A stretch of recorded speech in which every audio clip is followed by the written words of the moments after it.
I took a look at what we had to read today, and I thought to myself, oh no, what am I going to talk about? It seemed like such a far-off concept to try to break down into everyday language. And I love how everything just works out in divine order. So welcome to Wednesday. And thank you to our practitioner, Denise Harmon, for breaking it down into those excerpts and the highlights of what I'm about to try to talk about and try to really frame in such a way that we can understand it in a bite size, if you will. I think it's one of my favorite things to do is to take these complicated ideas and then just kind of parlay them into everyday language. The thing with me is sometimes I can't find the everyday language in which to make these thoughts and these ideas and these concepts so simple. And yet, what I know is that in reading The Science of Mind, my mind feels like it expands, and then it feels like I know nothing.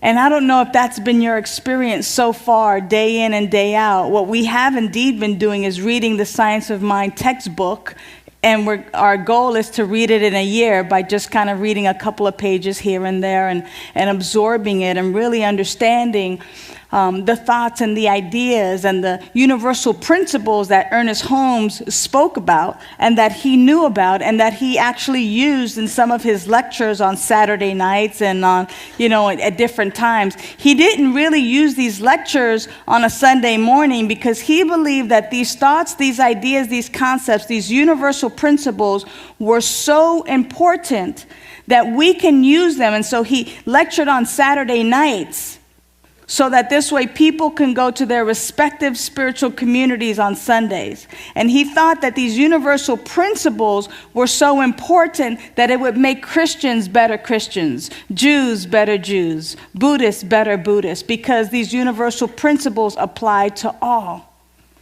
And so as we take a look at this idea of where do we get our mental impressions, it's important to know that lots of times we say things like, great minds think alike.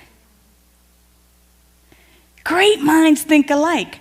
And what do we really mean when we say that? What I really mean is that I was thinking about something and you were thinking about the same thing and it totally matched, or it matched in some variation of it. I might have seen it in a different color or a different shape, but it's the same idea. Great minds think alike. And the question comes up is there really minds, meaning multiple, plural, or is there one mind that we all access? And as we take a look in the Science of Mind book, Ernest Holmes is pointing us to the direction that there is one power, one presence, one mind. And that mind is the mind of God. And that it is operative in everything. Therefore, what is known here is known in South Africa. Therefore, what is known here is known in China. Therefore, what is known here is known in India. For there is one universal mind, something that is common to each and every one of us, and the infinite potential and possibility, the infinite life that is God, that everything is contained in that one mind. And that we can access it. We all have access to it, and it is what is common in each and every one of us. It is what joins us in this idea called unity. It is really knowing our oneness. In the reading that she read, when she talked a little bit about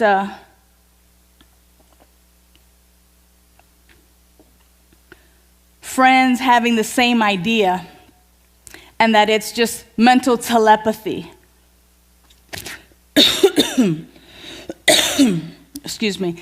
there's this idea that we're constantly communicating. We're constantly sending thoughts, ideas back and forth to each other. And really what's happening is that we're really just entertaining that which is already contained in the mind of God, that which is already present. It's interesting because on page, I lost it again. There's this little dragonfly deal, and I think it keeps flying away from me. It's like a book holder. No, I have it right here. It's a good thing I know my Science of Mind book. I know where I'm reading from. Sometimes I just kind of put things in there, and it's just like, I already know what page it's on.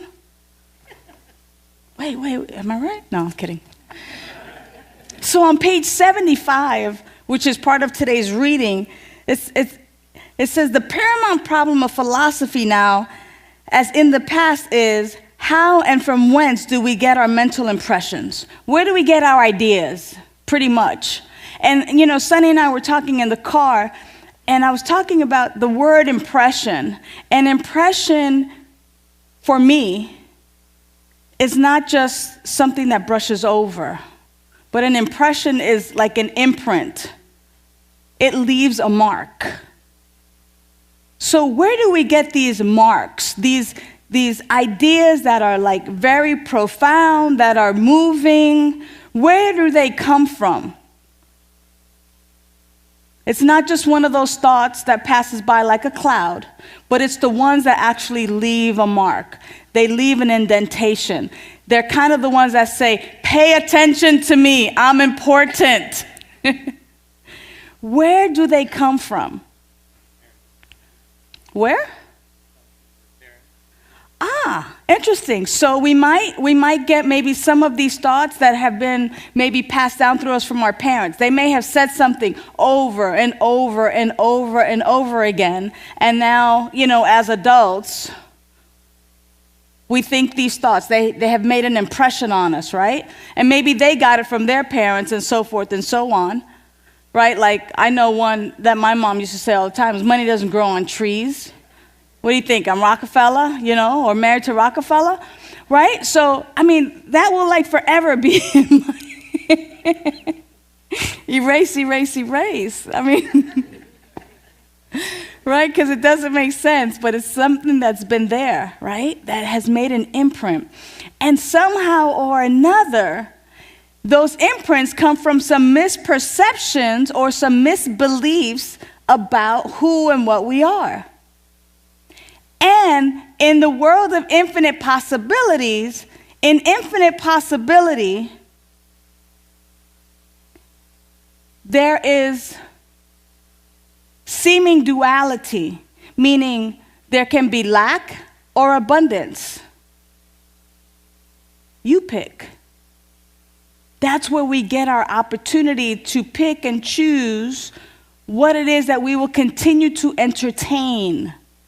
Because even though some of the stuff came from our parents or comes from the media or comes from our education or our school, it may have come from our experience, we have a choice as to which thoughts stay as imprints or impressions and which thoughts we allow to release and let them go upon their merry way. And we get to choose what it is that we want to really focus on and what we really, really want to know is the truth for and about ourselves. So further in the reading, it says, we are able to perceive an object because it awakens an intuitive perception within us. So I'm able to perceive an object because that object awakens an intuitive perception within me. That intuitive perception is within each and every one of us. Therefore, we're able to perceive an object because that object awakens this intuitive perception.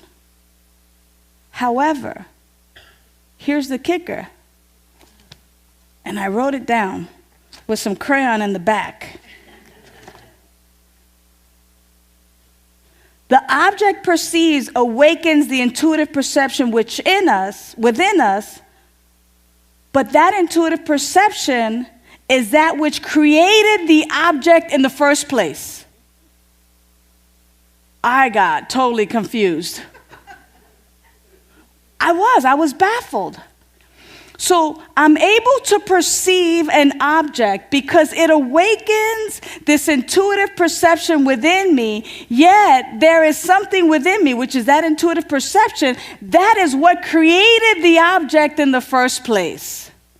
Therefore, no wonder it awakens within me, because when I see that which has already been created, it resonates because we are one. Because we are part of this wholeness, this unity, because it is part of the I am presence, the one life that is God. So God is simply recognizing itself as the object that it has already created. And anytime we perceive an object, it awakens the I am presence within me that says, oh, look at me out there. That's me. That is the I am, because all there is the I am. So our impressions come from this one mind that is limitless. There is a plethora upon plethora multiplied by a plethora. There is unlimited ideas and potentiality that exists in the one mind. And that which impresses upon us are the things that we continue to entertain, or that we continue to see as, oh, that's me and my life. That is a reflection of my life. So the question then becomes, what is it that I'm entertaining, or what is it that I'm allowing to be impressed upon me, or how big or how small is my impression? What's my impression of myself? Because my impression of myself should match the impression of God, because it is one and the same. The object awakens something within me, but that something within me is what has already created the object in the first place. There is this oneness, this unity.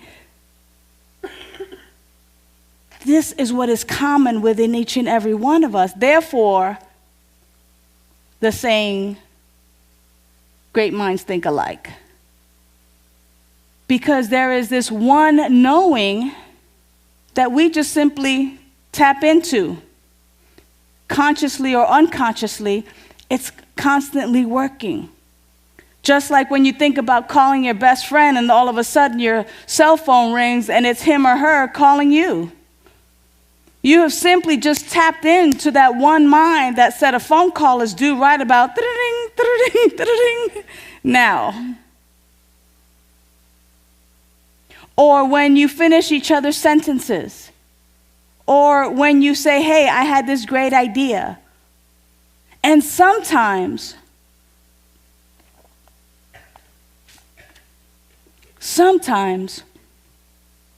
there are different ones of us. There are different individuals that hold various pieces to the grand scheme of manifestation. And I'll give you an example. How many of you are familiar with Dubai? Or maybe have seen the pictures and the aerial pictures of these man-made islands, right? Somebody thought that. I don't know what they were doing when they came up with that idea. But someone had the thought of, wow, what if we can have these man-made islands and actually have cities and buildings and all kinds of structure on these man-made islands, but design these man-made islands in such a way that when you see them from aerial photographs, they are these beautiful patterns and deliberate, beautiful, elaborate, lavish living quarters and business quarters, and just this divine beauty that can be seen not only from the ground, but can be seen from outer space, and that we can just like look at the beauty.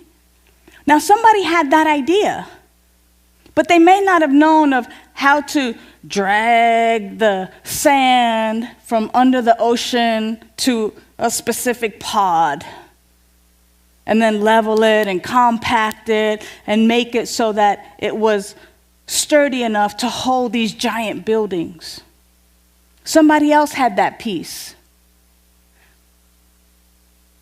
The thing is that in the mind of one individual, the mind of God is individualized and universal, meaning that what is known here in my mind is also known in yours, because it's really not my mind and your mind. It's simply us tapping into the one power, the one presence, the one mind that is the mind of God.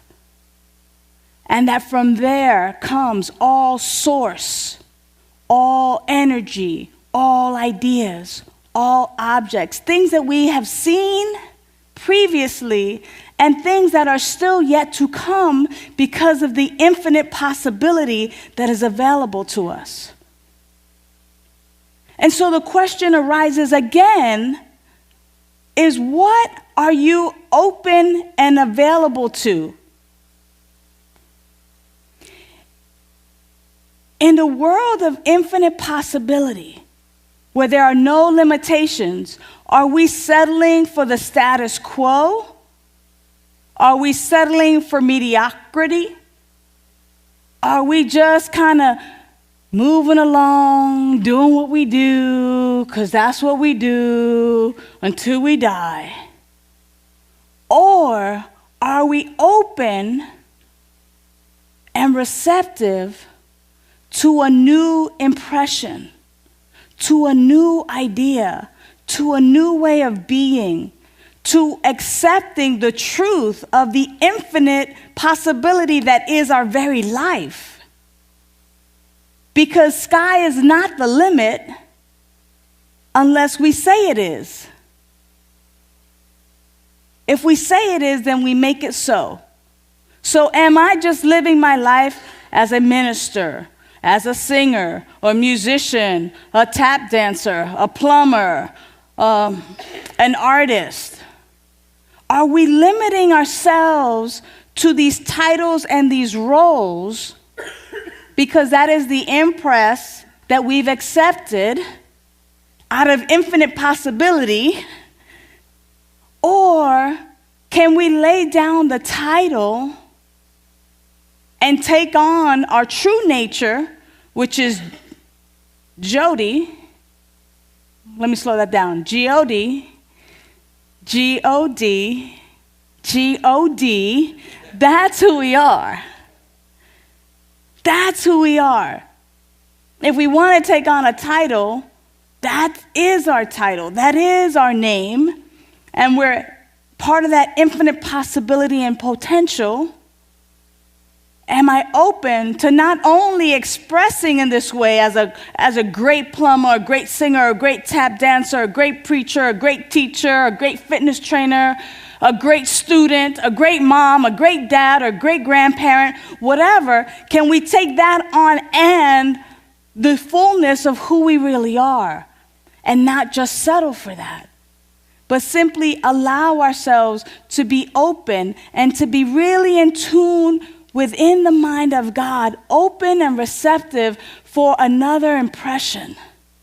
Are we willing and ready right now to shed anything that is of limiting belief and simply be open to the truth of who we are, so that life itself, so that God itself, so that creative intelligence itself can impress upon us something so new and so spectacular that we look around going, did I think that? Was that me? Did that thought come through me? Did that song come through me? Did that idea come through me? Wow. I guess I finally know who I really am. Wow. Did that come through you?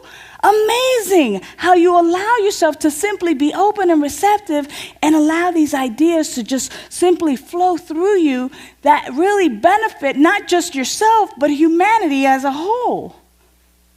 I've been watching some of these new intelligence and all these new movies coming out on television and things like that, and I go, wow.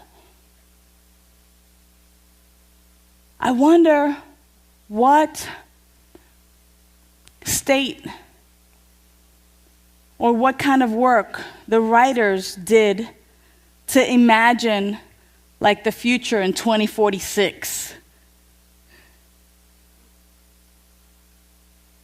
And where we need to be, because sometimes we get so stuck in, I don't even know what I'm going to do tomorrow. Forget 2046. I'm just worried about how I'm going to pay the rent today. Or I'm just worried because this bill is coming up.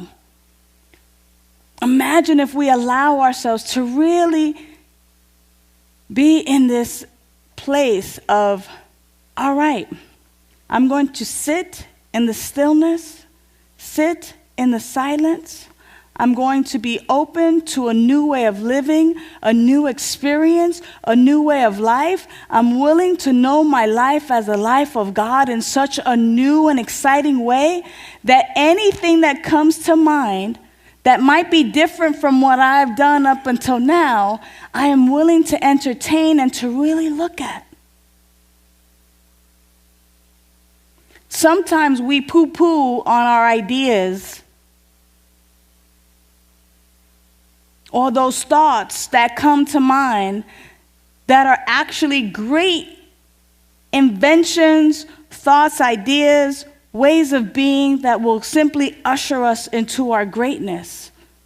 But because we've entertained the idea that it couldn't possibly come through me, after all, I only have a high school education, or it possibly couldn't come through me, after all, I'm only 12, or it possibly couldn't come through me, after all, at my age, there's nothing new under the sun. And yet it is coming through us, and we go poo-poo on that. Oh, it must be some ludicrous, crazy idea. But when we allow ourselves to really, really just be and be open and recognize that the mind and the thoughts that come through are the thoughts of God, because there is only God. And that when I entertain these thoughts and ideas, and when I simply allow the allness, the wonder, the power, the presence, the love, the abundance, the joy, the harmony, the peace, the power, the clarity that God is, when I allow it to simply roam free and me just latch on or simply connect to that one mind and be there and just be in that presence and that energetic, in that field of infinite possibility, that when I allow myself to simply be there and be open to feeling it and receiving from it, that it is actually in here, not out there. And so many times we go out seeking, it must be over there, it must be in this religious community, it must be in that one, it must be in this. And it's like, no, it's right where you are. It is common in each and every one of us. Why? Because we all live, move, and have our beingness in God. And God has its living and beingness in, through, and as us. So that commonality, that unity that is within us, that one mind that we have access to, is available to us even now. At any moment, we can simply surrender to it in our stillness and in our quiet, and allow the mental impressions to really impress upon us. What is for my highest good? Simply asking the questions like we did in visioning a few weeks ago.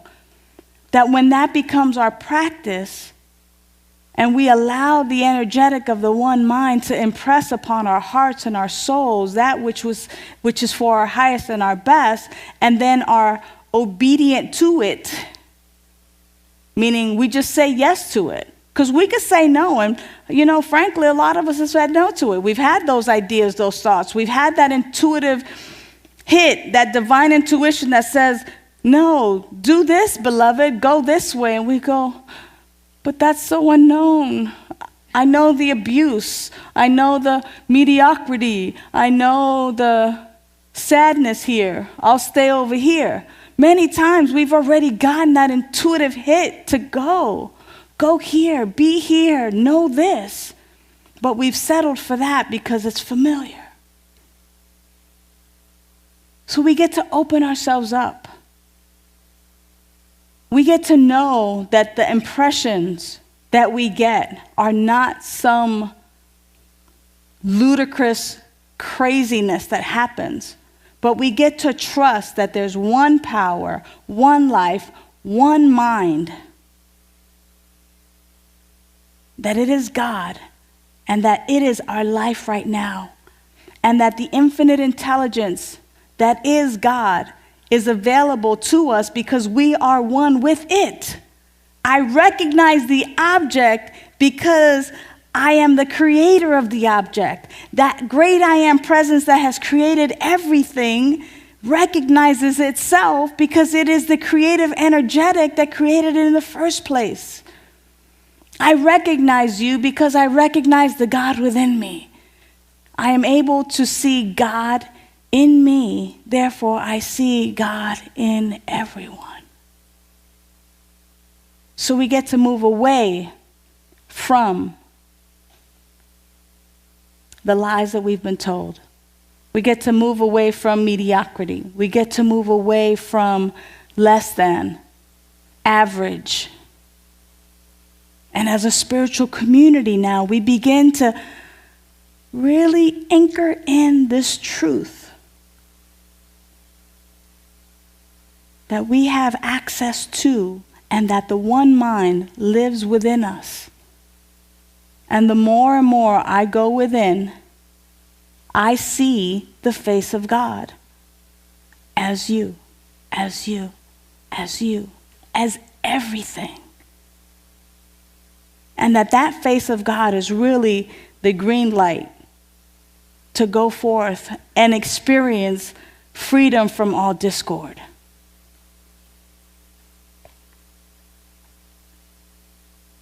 So, that's my attempt of taking a complicated idea and bringing it to just kind of some everyday, basic thoughts that are digestible, that are usable, that are relatable. And so what we're going to do now is we're going to shut up. We're going to be quiet. And we're just going to take it in. And we're just going to be with it for a little bit. And we're going to see how that fits.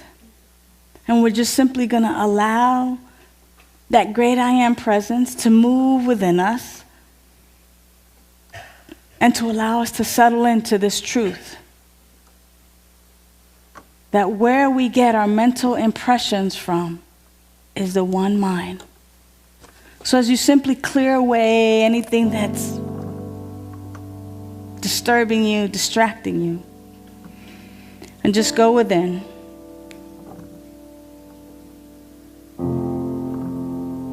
The idea that we've entertained today is that there's one mind, and that one mind lives within us, and that we have access to it. And that within that one mind, there's infinite potentiality and infinite possibility, and that everything is contained in that one mind. Therefore, what is known within me, it is known everywhere. Because God is omnipotent, omniscient, omnipresent, all-knowing, all-powerful, everywhere present. So that which is in me, within me, is also everywhere. So we simply know and trust and spend more time in the energetic of the one mind, simply allowing ourselves to pick up that which is for our highest and our best, that we might know our life as the life of God. And we allow it to simply be. And we sit in the silence. And we just be. We be with it. We just let it be from within.